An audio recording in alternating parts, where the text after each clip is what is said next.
BC సంఘాల నేతలు ఇవాళ బంద్ కు పిలుపునిచ్చారు. అత్యవసర సేవలు మినహాయించి అన్ని రంగాల వారు బంద్ ను పాటించాలని సూచించారు. అదేవిధంగా ప్రభుత్వ మరియు ప్రైవేటు సంస్థలు ఈ బంద్ కు పిలుపునిచ్చారు. అన్ని రాజకీయ పార్టీలు, విద్యా సంస్థలు, ఇతర కార్మిక సంఘాలు, ఆర్టీసీ సైతం ఈ బంద్ కు మద్దతునిచ్చింది. బీసీ రిజర్వేషన్ల అంశానికి సంబంధించి తెలంగాణ స్థానిక సంస్థల ఎన్నికల్లో 42% రిజర్వేషన్ అందించాలని యావత్ తెలంగాణ రాష్ట్రమంతటా బీసీలు భారీ ఎత్తున ఆందోళనలు, ధర్నాలు నిర్వహిస్తున్నారు. ఇక ఈ నేపథ్యంలో హైకోర్టు బీసీ రిజర్వేషన్ల అంశంపై స్టే విధించగా సుప్రీంకోర్టు తిరస్కరించింది. ఇక బీసీ రిజర్వేషన్ల అంశాన్ని 9వ షెడ్యూల్లో చేర్చి చట్ట సవరణ చేయాల్సిందేనని బీసీ వర్గాల నేతలు డిమాండ్ చేస్తున్నారు. ఇక ఈ నేపథ్యంలో సికింద్రాబాద్ సీతాఫల్ బస్టాండ్ ఎదుట మంత్రి కొండా సురేఖ ధర్నాలో పాల్గొన్నారు. ఈ సందర్భంగా ఆమె మాట్లాడుతూ బీజేపీ పార్టీని విమర్శించింది. బీజేపీ కిరికిరి వల్లే బీసీ రిజర్వేషన్లు ఆగిపోయాయని, నిజంగా బీజేపీ పార్టీకి అంత చిత్తశుద్ధి ఉంటే అసెంబ్లీలో ఆమోదించినట్టే ఆమోదించి మళ్ళీ గవర్నర్ విషయం వచ్చేసరికి ఎందుకు ఆపేస్తుందంటూ బీజేపీ పార్టీని విమర్శించింది.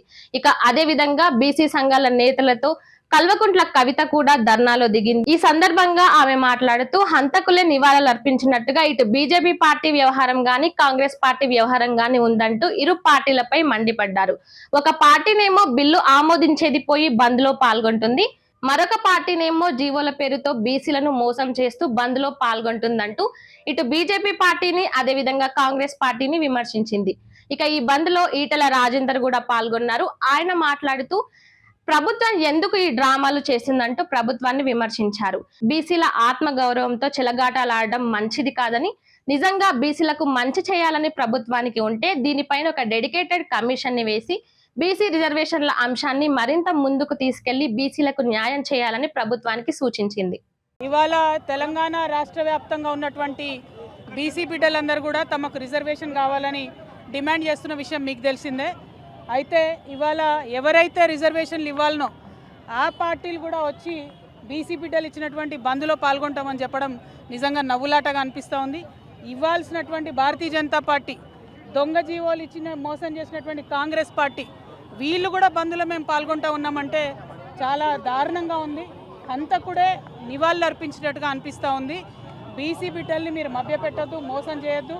మీరు అనేక మార్లు మోసం చేసి ఇప్పుడు కాదు, స్వతంత్రం వచ్చినప్పటి నుంచి అనేక సందర్భాల్లో ఎప్పుడు బీసీల reservation issue ముందొచ్చినా Bharatiya Janata party, Congress party పదే బీసీలను మోసగించారు.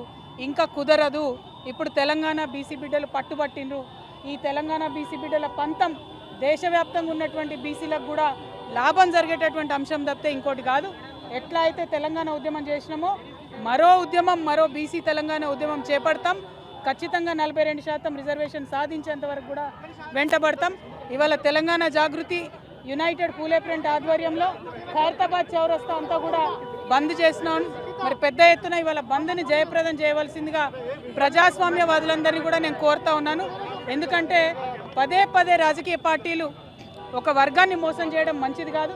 ఈ మోసం ఇవాళ బంద్ చేస్తున్నారు కాబట్టి అందరం కూడా మద్దతు ఇవ్వాలని చెప్పి ప్రజాస్వామ్యవాదులందరినీ కూడా నేను కోరుతా ఉన్నాను. ప్రధానంగా ఒక్కటండి, హైకోర్టులు, సుప్రీంకోర్టులు ఎప్పుడైనా బీసీలకు వ్యతిరేకంగానే తీర్పులు ఇచ్చినాయి.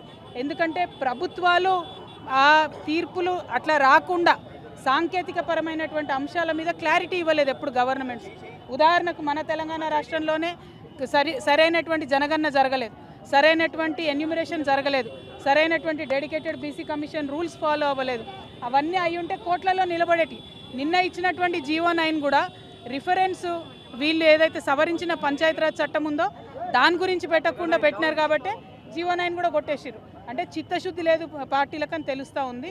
కాబట్టి ఒకటే రిక్వెస్ట్ చేస్తున్నాం, కాంగ్రెస్ పార్టీ అయినా భారతీయ జనతా పార్టీ అయినా మీరు బీసీ బిడ్డల్ని మోసం చేయడం, మభ్యపెట్టడం మానేయండి.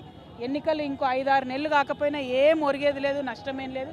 మహారాష్ట్రలో 5 ఏళ్ళు ఎన్నికలు కాలేదు, తమిళనాడులో 10 ఏళ్ళు ఎన్నికలు కాలేదు, అప్పుడే బీసీలకు రిజర్వేషన్లు వచ్చినాయి. కాబట్టి ఆ విధంగా ప్రయత్నం చేయాలని చెప్పి మేము కోరుతా ఉన్నాం.